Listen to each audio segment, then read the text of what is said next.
Hello friends, good morning, Radhe Radhe. कैसे हो आप सब? आई होप सब अच्छे होंगे। मैं भी अच्छी हूँ। वेलकम है आपका मेरे एक और नए व्लॉग में।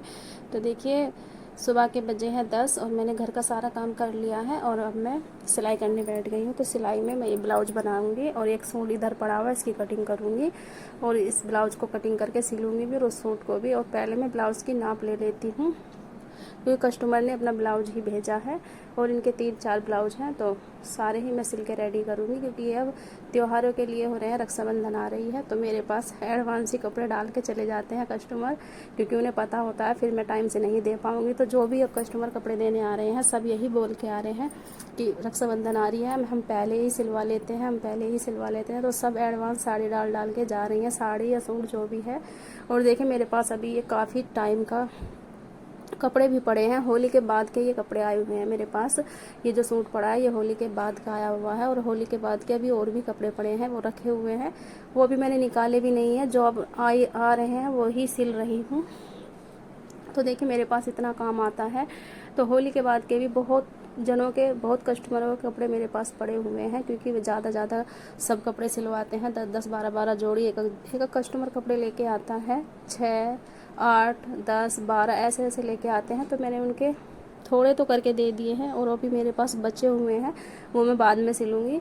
अब जितने कोई पहन रहा है मैं उतने ही सिल के देती हूँ। अब ये नहीं मैं इकट्ठे आए हैं तो इकट्ठे ही दे देती हूँ, नहीं किसी के 2 दे देती हूँ, किसी के 4 दे देती हूँ।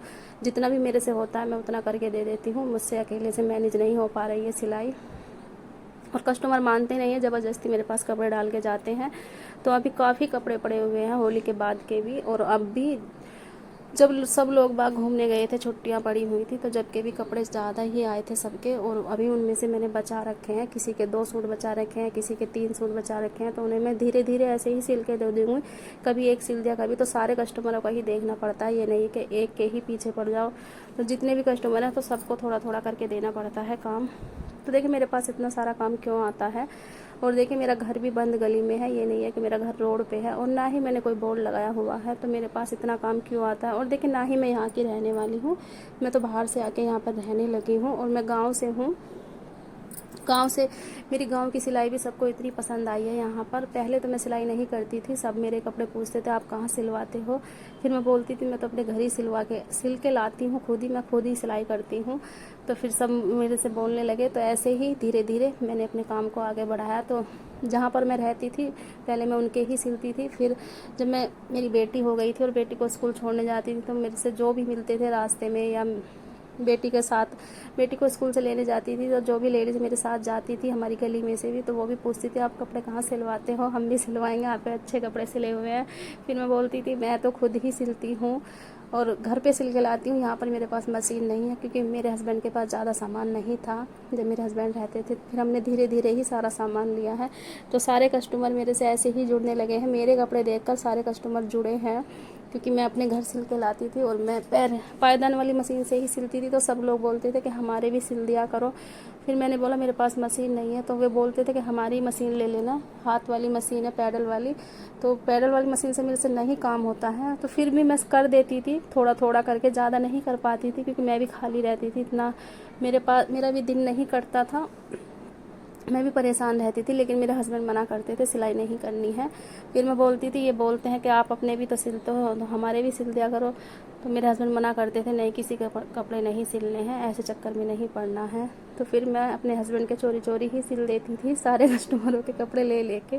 और मेरे कस्टमरों को मेरे कपड़े पसंद भी आए सिले हुए। तो मेरा धीरे धीरे ऐसे ही काम बढ़ने लगा है। तो उनके कपड़े किसी और ने देखे होंगे, फिर उनके कपड़े किसी और ने देखे होंगे, ऐसे देख देख के मेरा काम आगे बढ़ा है और इतना काम बढ़ गया है कि 12 महीने ही मेरे पास काम रहता है। सब बोलते हैं कि त्योहारों के टाइम पे ही उनके पास काम आता है, नहीं मेरे पास 12 महीने ही काम आता है। त्योहार के पास तो इतना आता है बिल्कुल भी मैनेज नहीं कर पाती हूँ, बहुत ज़्यादा परेशान हो जाती हूँ उस टाइम पे। तो ना ही खाना टाइम पे होता है, ना ही खाना पीना कुछ टाइम पर नहीं होता है। और त्योहारों पे तो अपने घर भी नहीं जा पाती हूँ, जैसे रक्षाबंधन, भाई दूज ये सब हुआ तो घर भी नहीं जा पाती हूँ काम की वजह से। और त्योहारों पे अपने कपड़े भी नहीं बना पाती हूँ, तो मैं अपने पहले ही रख लेती हूँ लेकर और सिलकर। जब भी मुझे टाइम मिलता है तो थोड़ा थोड़ा मैं अपना सिल लेती हूँ।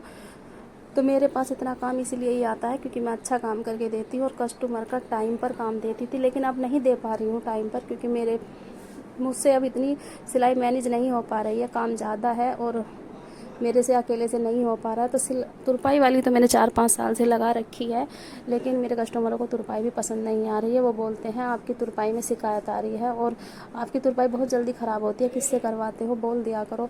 तो बोलती हूँ, मैं बोलते बोलते भी थक गई हूँ, लेकिन वो तुरपाई अच्छा नहीं कर रही हैं। और देखिए मैं पैसा भी और लोगों से ज़्यादा देती हूँ, जितना और सब देते हैं उनसे मैं 5 रुपये एक्स्ट्रा ही देती हूँ, फिर भी मेरा काम अच्छा नहीं, क्योंकि वो चालू ही काम करते हैं, लेकिन मैं कस्टमर के मन का ही काम करके देती हूँ। मैं मन से सिलाई करती हूँ, ये नहीं है कि बिना मन के मैं काम कर रही हूँ। मेरा मन लगता है सिलाई में और मुझे अच्छा भी लगता है सिलाई करना। ये नहीं है कि मैं ऊपरी मन से सिलाई कर रही हूँ या मेरे ऊपर किसी का जोर दबाव है, नहीं, मुझे बहुत ही अच्छा लगता है सिलाई करना, क्योंकि घर बैठे ही काम आता है और घर बैठे ही पैसा आता है। तो देखिए सब कुछ घर बैठे ही आता है तो अच्छा तो लगेगा ही। और देखिए पूरा दिन हम करेंगे भी कि सुबह ही काम ख़त्म हो जाता है, बच्चे स्कूल चले जाते हैं, हस्बैंड ड्यूटी चले जाते हैं, तो अकेली रह जाती हूँ। तो क्या करूँ, फिर मैं सिलाई ही कर लेती हूँ और पूरा दिन आराम भी नहीं करा जाता मेरे से, तो लेट के भी कमर दर्द करने लगती है। और देखिए जब मेरी तबीयत ख़राब होती है, मैं जब भी ज़्यादा आराम नहीं करती हूँ, दवाई खाती हूँ, अपना काम करने लग जाती हूँ। तो देखिए मैंने काम को अपने को ऐसे ही आगे बनाया, मेरी मेहनत और लगन है जिसकी वजह से मेरा आज काम इतना आगे बढ़ गया है। और देखिए मैं कस्टमर का काम देखती हूँ, पैसा नहीं देखती हूँ। पैसे भी ये नहीं है कि मैं उनसे ज़्यादा मांगती हूँ, हाँ जो पैसों में सही है उनसे मैं सही ले लेती हूँ, और जो पैसे में थोड़ा गरीब है बेचारे उनसे मैं थोड़ा कम कर लेती हूँ। कोई बात नहीं, सब एक जैसे नहीं होते हैं। और देखिए काम मैं वैसा ही करके देती हूँ, ज़्यादा सही रेट वाले का भी और कम रेट वाले का भी, बिल्कुल परफेक्ट काम करके देती हूँ। कस्टमर खुश हो जाता है और खुशी खुशी पैसे दे के जाता है। और देखिए पैसा तो सब देते ही हैं, कोई कम कोई ज़्यादा, तो पैसा तो कोई किसी का रखता नहीं है, लेकिन बस हाँ कम कर लेते हैं। और देखिए सिलाई की मुझे ऐसी लत लगी हुई है, मेरा सिलाई में बहुत ही मन लगता है। अगर मैं 2-4 जोड़ी कपड़े डेली के ना सिलूँ तो मेरा मन नहीं लगता है। और जबकि मेरे घर पे मम्मी पापा मना करते थे, शादी से पहले से ही मैं कपड़े सिल रही हूँ। जब से मैंने सिलाई सीखी है तभी से मैंने स्टार्ट कर दी थी, पहले अपने सिलती थी और धीरे धीरे फिर बाहर वालों के भी स्टार्ट कर दिए, तो सबको मेरा काम अच्छा लगने लगा। शादी से पहले अपने आस पड़ोस वालों के मैं सबके कपड़े सिलती थी, तो शादी के बाद वो बहुत ज़्यादा परेशान हो गए थे मेरे लिए। और जब मैं अपने घर जाती थी तो सब पूछते थे कितने दिन रहोगी, तो हमारे कपड़े सिल के जाना। तो मेरे हस्बैंड मना कर देते थे, वो नहीं करने देते थे, और मेरी मम्मी बिल्कुल मना कर देती थी।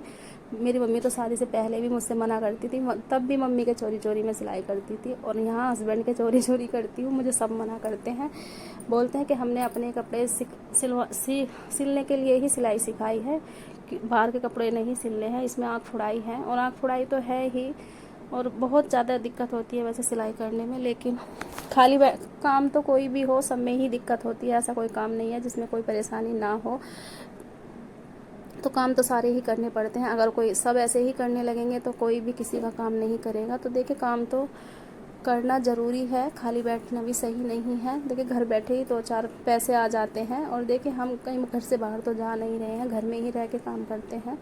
कस्टमर कपड़े घर में ही लेके आते हैं और घर से ही लेके जाते हैं। तो देखिए ऐसे ही मैं अपना काम मैंने आगे बढ़ाया, और कस्टमरों के बिल्कुल मन का ही काम करके देती हूँ। अगर उनका कपड़ा भी नहीं निकल पा रहा है कपड़े में से, तो मैं बना के देती हूँ, मैं कभी वापस नहीं करती हूँ, कैसे भी करूँ कैसे ना करूँ। तो अब मैं ज़्यादा दिमाग लगा लगा के कपड़े बनाती हूँ, और कस्टमरों को मेरा काम बहुत ही ज़्यादा पसंद आता है। और जैसा कस्टमर बोलते हैं उनसे ऊपर ही बना के देती हूँ, उनको इतना पसंद आता है, तो तभी तो मेरे पास इतनी लाइन लगी रहती है। जो कस्टमर मेरे रेगुलर हैं वो अपने रिलेशन वालों के भी कपड़े मेरे पास ही सिलवा के लेके जाते हैं, और मैं टाइम दे देती हूँ। मैं कई महीने का टाइम मांगती हूँ। अब ये नहीं है कि मैं 8, 10, 15 इतना का टाइम नहीं मांगती, मैं महीने 2 महीने का टाइम मांगती हूँ सबसे कपड़े के लिए, क्योंकि मेरे पास टाइम नहीं होता है, घर भी देखना पड़ता है, और तबीयत भी मेरी ख़राब रहती है, फिर भी तबीयत ख़राब रहती है, इसी वजह से मेरे हस्बैंड मना करते हैं, मेरी बेटी मना करती है, लेकिन मेरा मन नहीं लगता है। मुझे सिलाई की ज़्यादा ही लत लगी हुई है। जब तक मैं 2-3 कपड़े ना सिल दूँ दिन में तो मुझे अच्छा नहीं लगता है। घर का काम तो मुझे ऐसा लगता है कि बस चलते फिरते ही मैं कर देती हूँ, और अगर मैं सिलाई ना करूँ तो मुझे ऐसा लगता है कि कुछ अधूरा है, और अभी कुछ अधूरा रह गया है। जैसे देखिए मुझे, जैसे कोई खाने के बगैर नहीं रह सकता, तो मैं सिलाई के बगैर नहीं रह सकती हूँ, तो मैं अपने काम में लग ही जाती हूँ। और कभी कभी मेरा काम मेरे मन के जितना नहीं हो पाता, तब भी मुझे बहुत ज़्यादा गुस्सा आता है, पता नहीं मुझे मेरी इतनी हैबिट क्यों बन गई है सिलाई की। और सिलाई मैं काफ़ी सालों से कर रही हूँ, तो इसलिए मेरी हैबिट बन गई है। मेरा मन ही नहीं लगता सिलाई के बगैर। अगर मैं कहीं जाती आती भी हूँ तो पहले अपना काम करती हूँ, उसके बाद आती जाती हूँ, और या आने के बाद करती हूँ। तो काम मुझे ज़रूरी ही करना है, मेरा मन नहीं लगता सिलाई के बगैर। और मेरे पास इतना काम पड़ा रहता है तो मैं सोचती हूँ अगर आज नहीं करूँगी तो 1-2 सूट कम क्या होएगा, और बढ़ ही जाएंगे। इतना कम नहीं होगा और कस्टमर दे के चले जाएंगे। तो इसलिए मैं डेली के डेली अपना काम करती हूँ। जितने का मैं डेली का रूटीन बना के चलती हूँ, मैं उतना काम डेली के डेली करती ही हूँ। तो तभी तो मेरा काम अच्छे से चलता है और मैं कस्टमर के टाइम पे काम देती हूँ, अच्छा काम करके देती हूँ। पैसे भी इतने ज़्यादा नहीं लेती हूँ, कम कर लेती हूँ, जिद नहीं करती हूँ किसी से भी। और देखिए फिटिंग भी अच्छी देती हूँ। और अगर छोटा मोटा डिज़ाइन बोलते हैं तो डिज़ाइन भी मैं अपनी साइड से डाल देती हूँ, अपनी साइड से लेस वेस कुछ भी है वो सब अपनी साइड से लगा के कस्टमर के बिल्कुल मन का ही काम करके देती हूँ। तो इसलिए कस्टमर मेरे से खुश रहते हैं। अच्छे से अच्छा मैं अपना समझ के ही काम करती हूँ। ये नहीं है कि कस्टमर का काम है ऐसे ही कर दो, अपना समझ के ही काम करती हूँ, दिमाग लगा के काम करती हूँ। तो इस वजह से ही मेरे पास ज़्यादा काम आता है और कस्टमरों को बहुत ही पसंद आता है मेरा काम। वीडियो अच्छी लगे तो लाइक करना, अगर चैनल पे नए हैं तो सब्सक्राइब कर देना। तो देखिए कमेंट करके ज़रूर बताना कि वीडियो मैं कैसी बनाती हूँ, अच्छी लगती है कि नहीं। तो कमेंट से हमारा थोड़ा हौसला बढ़ता है और अच्छा भी लगता है। तो मिलते हैं नेक्स्ट वीडियो में, तब तक के लिए बाय बाय।